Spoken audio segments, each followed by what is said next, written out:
8월 14일 똑딱이 주식입니다. 자, 급락 이후에 어떤 후속 흐름을 보이는가에 따라서 좋고 나쁘고가 결정이 되죠. 과연 어떤 모습이 좋고 어떤 모습이 나쁜 것인지 이것부터 먼저 살펴보도록 할게요. 자, 급락 이후에 급락 이전의 고점을 오히려 돌파하면서 회복하는 이러한 V자식의 회복을 보이는 경우, 그리고 급락 이후에 급락 이전의 고점으로 가서 회복을 한 다음에 이후에 등락 행보를 보이는 패턴, V 행보 패턴인데, 이 두 개의 패턴이 가장 좋은 회복 패턴이에요. 그 다음에 급락 이후에 쌍바닥을 만들면서 회복을 시도하는 패턴, 그리고 급락 이후에 1차적인 반등을 주고 나서 그 다음에 꺾이는 게 아니고 행보 등락을 주는 경우, 이 경우는 추가로 행보 등락 이후에 올라갈 가능성이 있다는 거죠. 그러면 지금의 급락 이후에 현재의 1차적인 회복을 시도하는 현재 구간에서는 이 패턴과 이 패턴을 기대를 해봐야죠. 이게 가장 좋은 패턴이니까, 그죠? 그 다음에 가장 안 좋은 패턴은 급락 이후에 대반등을 하지 못하고 그냥 거의 제자리권에서 행보 등락하는 패턴. 이 경우는 행보 등락 이후에 추가로 밀릴 가능성이 높죠. 또 하나는 급락 이후에 회복 반등을 형성을 했지만 이후에 다시 또 급락하면서 N자형 급락을 보이는 패턴.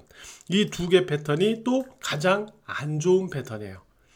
그래서 지금의 시장에서는 요 쌍바닥은 탈락했고 요것도 탈락이죠. 반등이 나왔으니까. 그러면 이제 남은 거는 이거 셋 중에 뭐냐예요. 그죠? 셋 중에 뭐가 되느냐, 이거에 따라서 이제 결정이 되는 거예요. 요거를 잘 유념하셔 가지고 후속 흐름이 어떻게 진행되는지를 잘 체크해 나가도록 한다, 이렇게 보시면 될 것 같고요. 오늘 장의 상황을 보면은 제가 계속 말씀드렸다시피, 예를 들어서 어제 코스닥 지수가 조정을 보였지만은 이게 5일선을 깨느냐 안 깨느냐, 5일선을 지지한다면은 요 갭 메우기 또 20일 이평선 쪽으로 계속 갈 수 있다, 그죠? 5일 이평선을 깨지 않으면. 자, 그렇게 진행이 됐죠, 코스닥 지수가. 코스피 지수를 기준으로 본다면은 갭을 메우느냐, 자, 갭을 메우기 위해서는 여기죠. 여기까지 올라가야 갭을 메웁니다.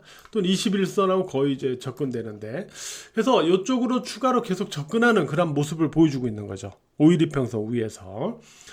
만약에 이 흐름이 약간 오버슈팅이 돼가지고 추가로 더 올라간다면은 요 20일 이평선과 60일 이평선의 요 사이 구간이 있죠, 여기에서도 또 매물 충돌이 있을 수가 있어요. 그래서 요게 20일 이평선에서 막힐지 아니면 돌파를 하되 20일, 60일 이동평균선 요 범위권에서 매물 충돌이 나올지를 봐야 돼요. 자, 여기에서 어떻게 되느냐에 따라서 아까 우리가 앞서 공부한 대로 그대로 V로 올라갈 수 있느냐, 아니면은 여기서 행보 등락을 주다가 다시 또 추가로 올라갈 수 있느냐, 아니면 여기서 이렇게 해서 다시 N자로 떨어지느냐, 이 세 개 중에 하나가 결정이 되는 거죠. 그죠? 그러니까 20일 이평선 쪽이나 20일 이평선, 60일 이평선 요 사이 구간, 여기에서부터 그 다음에 어떤 흐름을 보이는가에 따라서 달라진다, 이렇게 생각을 하시면 되겠습니다. 오늘 그래도 다행인 점이 있어요. 그게 뭐냐면, 오늘 지수가 사실 뭐 이렇게 좀 강하게 올라갈 듯, 뭐 초반에는 갭상승으로 출발을 했지만은 그 다음에 탄력은 조금 지지부진한 부분이 있었거든요. 근데 이 코스피 프로그램 물량이 장중에 되게 지지부진했죠.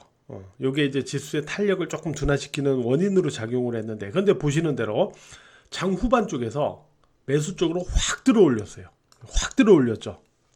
그리고 코스닥은 초반에 프로그램 매수가 들어가서 장중에 이제 유지를 하다가 막판 후반에 추가로 매수가 들어가면서 이렇게 훅 올라갔죠. 이런 모습을 보였다는 것은 양시장이 모두 내일이 휴장이죠. 금요일, 그러니까 16일 금요일장에서 일단 추가 반등을 시도할 가능성이 높다라는 점을 암시하고 있거든요. 그래서 일단 오늘 다행인 점은 장 후반에 프로그램 물량이 이렇게 양시장에서 움직여주면서 일단 지수상으로 추가 반등은 시도하겠구나, 이런 암시를 주었다는 부분, 이런 부분을 또 하나 체크해 볼 수가 있겠습니다. 어, 종목에 있어 갖고는요, 우리가 지금 구간에서는 어차피 지수가 반등으로 회복을 시도하는 구간이잖아요. 그죠? 지수가 반등으로 회복을 시도하는 구간이니까 지수보다 앞서서 주가 흐름을 보여나가는 종목들을 체크해야 돼요. 그러니까 지금은 지수가 20일 이평선 아래에서 움직이고 있잖아요. 그죠? 21일 이평선 아래에서. 코스닥 역시도 마찬가지죠. 21일 이평선 아래에서 움직이고 있잖아요. 근데 우리가 예를 들어서 그냥 뭐 최근에 가장 또 빠지고 안 좋았었던 반도체 쪽에서 우리가 놓고 볼 때 유진테크 같은 종목 보세요. 유진테크 20일 이평선 위로 올라갔죠. 그죠? 20일 이평선 위로 올라갔잖아요. 그죠? 위로. 또 PSK 같은 종목도 20일 이평선 위로 올라갔죠. 또 원익 IPS 같은 경우도 20일 이평선 위로 올라갔죠. 그러니까 유진테크나 PSK나 원익 IPS는 지수보다 앞서서 20일 이평선을 돌파했죠. 또 많은 반도체 관련 종목들이 아직 5일 이평선 위에서 움직이고 있고 20일 이평선 아래에서 움직이고 있는데 이 종목들은 20일 이평선 위로 올라갔죠. 그러니까 이러한 유진테크나 PSK나 원익 IPS가 반도체 섹터에서 그래도 선도성 흐름을 보이는 종목이라는 소리예요. 그래서 이러한 종목들을 우선적으로 관심을 가져줘야 되고, 또 한 가지는 이러한 종목들이 늘어날 때, 예를 들어서 반도체에서 지수보다 앞서서 21 이평선을 돌파하는 종목들이 하나 둘 계속 늘어나면서 다수가 돼버린다. 그러면 그게 주도 섹터가 되는 거예요. 그거를 우리가 업종이나 섹터 테마를 체크하실 때 지금부터 점검을 해 나가셔야 돼요. 이해가 되셨죠? 무슨 얘기인지. 이런 부분을 여러분들이 이제부터 해야 된다. 이런 말씀을 드렸습니다. 그래서 오늘은 지수와 그 다음에 어떤 종목들을 체크할 것인지 이 부분에 대한 어떤 기준을 여러분들에게 말씀드렸습니다. 자, 오늘 하루도 매매를 하시느라고 모두 고생 많으셨어요.